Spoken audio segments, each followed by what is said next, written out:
In this review we're looking at a Volvo excavator model. It's a machine in the 20-ton class and it's the EC220D.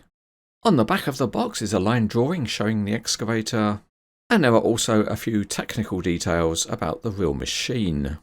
The EC220D is aimed at less sophisticated markets. On the bottom of the box we can see that this model is made by WSI. There's a nice photo of the real machine on the box, and without any more delay, let's get the insides out. The trays are helpfully marked, top and bottom, but not so helpful, the trays are taped together, and there's an awkward profile that you have to cut around with a sharp knife. Hopefully one day trays will be clipped together rather than taped. Lifting the top tray we see the model and it's got a protective covering. And when we remove that, we can lift the model carefully out. Well now, thank your lucky stars and peace be with you, there's no assembly to do because it's complete. Out of the box.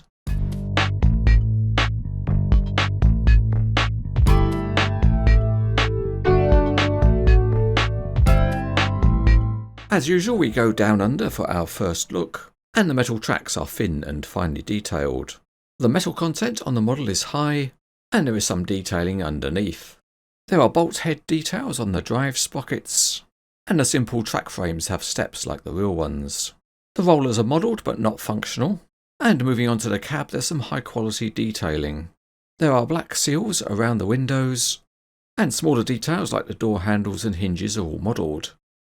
At the front there are work lights and the Volvo name, and it's nice that the mirror is metal as is the grab rail. There's also very nice detailing visible inside the cab. The high quality continues on the roof, where there's also a beacon light and the rear grab rail is metal too. One of the nicest touches are the grills, which are properly formed parts, and the etched holes look very realistic. The graphics on the model are very sharp, and the etched grills are used on the top as well.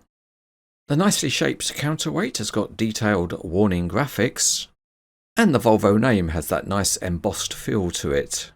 On the opposite side of the model the detailing of the panels continues, and there are two more metal mirrors. The big handrail is also a metal part. Looking down on the top of the model is a treat, and the various textures and detailing all combines together to produce a realistic looking model. It just lacks some 1:50 scale exhaust smoke coming out. Also impressive are the hydraulic details coming from inside the machine, and these are also represented at the bottom of the main boom rams. As we move on up the boom there are sharp graphics, and many more hydraulic hoses, and on this model they're reasonably stiff rather than being too soft. The hoses correctly connect to the rams, and it's nice the way they cross over onto the stick.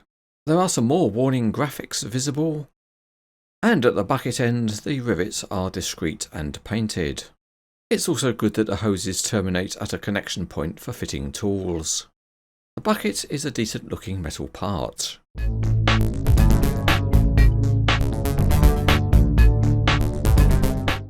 Starting underneath again, and this time we'll try to roll the tracks. And they can be moved, but they are very stiff, and therefore as you'd expect the tracks will not roll on a smooth surface. But if you had a very rough surface they might bite well enough so that they could be rolled, but in reality you're not going to be driving this excavator very far. There is some spring loading of the idler showing how the tension in the tracks is maintained, but as stated before there are no working rollers. It's time to get ourselves in a bit of a spin, and this Volvo spins both precisely and smoothly. But what about the bits that do the digging? In terms of the height, the stick might be a touch short. And one thing to note on the review model is that the ram that controls the bucket was extremely stiff. But maybe that would flex a bit after a few uses. We always like to go from the highs to the lows, and the first low is to see how low it can get when it's folded up in a transport mode. And with this test the model does very well. But for the lowest of the low we need to test the depth of digging, and on this model it's excellent. The boom lowers right down and there are no pistons showing at the boom rams. A model like this always looks good displayed with others. And here we see it in a typical application, which is loading a road tipper. And it's always nice being able to dump your load.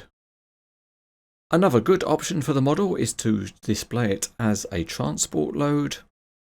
And it also gives a chance to put the giant hand crane to work.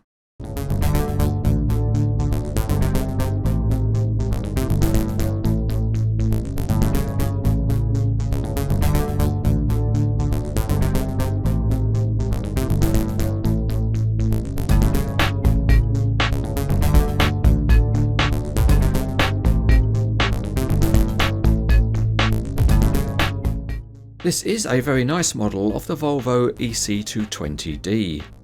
Its main plus point is the high quality and authentic detailing, and there's very little plastic used. All of the functionality is also effective, and it would have just been nice to have a removable bucket. Overall, it's easy to rate as very good.